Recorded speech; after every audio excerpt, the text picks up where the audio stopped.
வணக்கமானவங்களே, இப்போ நம்ம 10th Tamil important questions தான் வந்து பார்த்துட்ருக்கோம்.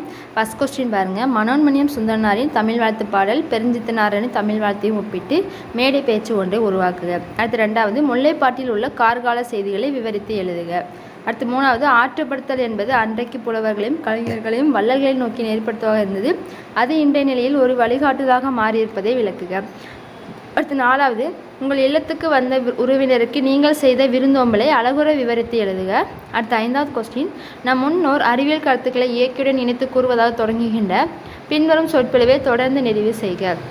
அடுத்த ஆறாவது, இறைவன் புலவர் இடைக்காலன் குரலுக்கு செவி சாய்த்த நிகழ்வை நயத்துடன் எழுதுக. அடுத்த ஏழாவது கொஸ்டின், சந்த கவிதையில் சிறக்கும் கம்பன் என்ற தலைப்பில் இலக்கிய உரை எழுதுக. அன்பும் பண்பும் கொண்ட தலைவர் அவர்களே அந்த கொஸ்டின்ஸ். அடுத்து எட்டாவது கொஸ்டின் பார்த்தீங்கன்னா, இரண்டாம் ராஜராஜ சோழனது மேற்கேத்தி பாடலின் நயத்தை விளக்குக. அடுத்து ஒன்பதாவது கொஸ்டின், சிலப்பதிகார மருவூர்பாக்க வணிக வீதிகளை இக்கால வணிக வளாகங்களோடும் அங்காடிகளோடும் ஒப்பிட்டு எழுதுக. அடுத்து பத்தாவது கொஸ்டின் பார்த்தீங்கன்னா, கர்ணையனின் தாய் மறைவுக்கு வீரமுனிவர் தம் பூக்கள் போன்ற உவமைகளாகும் உருவக மலர்களாலும் நிகழ்த்திய கவிதாஞ்சலியை விவரிக்க.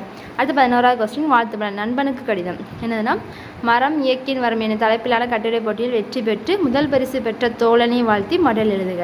அடுத்து 12 என்னதுன்னா, ஒரு உணவு விடுதியில் வழங்கப்பட்ட உணவு தரமற்றதாகவும் விலை கூடுதலாகவும் இருந்தது குறித்து நம்ம வந்து கடிதம் எழுதுகிற மாதிரி.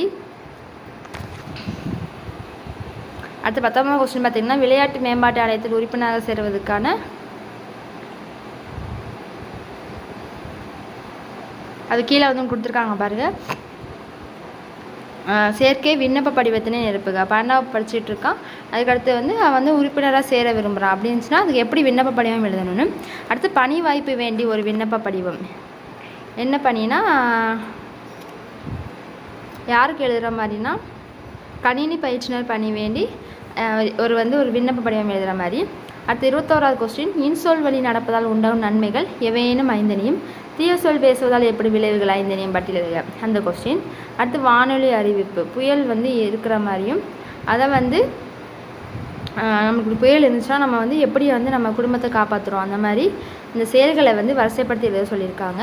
அடுத்து 23வது கொஸ்டின் பார்த்தீங்கன்னா, தொலைக்காட்சி நிகழ்வுகளே பார்த்து கொண்டிருக்கும் தம்பி, திறன்பேசிலே விளையாடி கொண்டிருக்கும் தம்பி தங்கை, காணொலி விளையாட்டுகளில் மூழ்கியிருக்கும் தோழன், எப்போதும் சமூக ஊடகங்களில் இயங்கபடி இருக்கும் தோழி, இவர்கள் எந்நேரமும் நடப்புலகில் இருக்காமல் கற்பனை உலகில் மிதப்பவர்களாக இருக்கிறார்கள். இவர்களை வந்து நம்ம எப்படி நெறிப்படுத்தி நம்ம வந்து செயல்பட வைக்கலாம்னு சொல்லி கொஸ்டின்.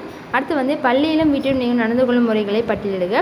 அடுத்து நிகழ்வுகளை பாதுகாக்கவும் வளர்க்கவும் மேன்மேலும் பரவலாக்கவும் நீங்கள் செய்ய விரும்புவனவற்றை வரிசைப்படுத்துக. அடுத்து வரலாற்று ஆவணங்களை பாதுகாக்கவும் பராமரிக்கவும் நீங்கள் செய்ய வேண்டிய செயல்கள் 5 எழுதுக. அடுத்த கொஸ்டின், மாணவர் பருவத்தில் நீங்கள் செய்ய வேண்டிய அறங்கள் அதனால் எப்படி நன்மைகள். அடுத்து வந்து நீங்கள் உதவி செஞ்சுருப்பீங்களா அந்த கொஸ்டின்.